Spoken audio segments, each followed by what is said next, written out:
It was yesterday, a lot of places above 60-mile-per-hour wind gusts. No more of that. In fact, the winds are settling. Temperatures still cool, a lot of us only in the 50s. By the middle of the week, the rainmaker arrives. The Colorado low, don't worry, it is all rain and not even too windy. And then the weekend highs hover in those 50s. So as we look beyond that, we got to tell our story now. I like our setup. I think it starts with the what, and then it could be the end up situation, what we're going to end towards. So here's that low. That's why we were windy yesterday, as that swooped across Canada. Now we're turning here to a couple of highs building in, and that's equating to A, some lighter winds, B, some sunshine, and then C, some cooler temperatures as the cooler Canadian air settles in.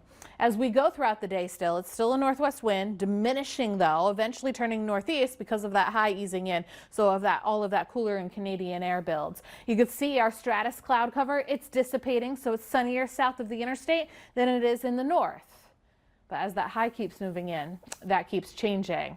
And with the wind that we still have, it still feels like it's 28 degrees in Williston for the wind chill factor to 41 in the capital city. So that afternoon walk might be a little challenging outside. I would consider the hats and gloves just because we're not used to it just yet.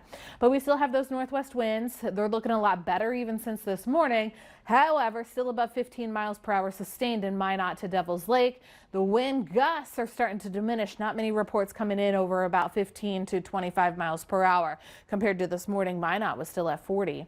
But those winds keep easing off still as we go throughout the day, and then into the overnight hours, about 15, 20 mile per hour winds. Why? Because then we're starting to prep the atmosphere for a shortwave trough introducing rain on our Tuesday. But just to backtrack a little bit though, we have our highs today right around 50 to 46 degrees.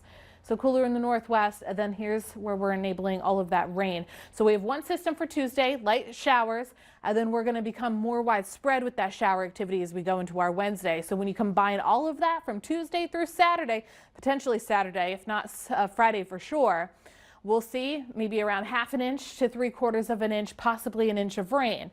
So most of the rainfall is going to be on our Wednesday through Thursday as the Colorado low comes around. But again, it is all rain. I do want to emphasize that, and the winds aren't all that bad, but they'll be out of the northeast for most of the latter half of the work week. Then you can see the heavier rain on Thursday evening, favored for the north at this point. By Friday, we have that wraparound, and then the question will remain if that wraparound lingers into Saturday, which at this point, I do think we'll see some spotty showers. The other story, I said there's a warm up. Well, it's a little bit because we're going to rebound to those temperatures by the end of the week in the mid to upper 50s, and then maybe even next week, Sarah, still steering near 60 degrees. So not a big warm up. We'll go with seasonable, but I think it's about the rain. Sounds good. Bring your umbrella. Yes, and it will be a necessary thing.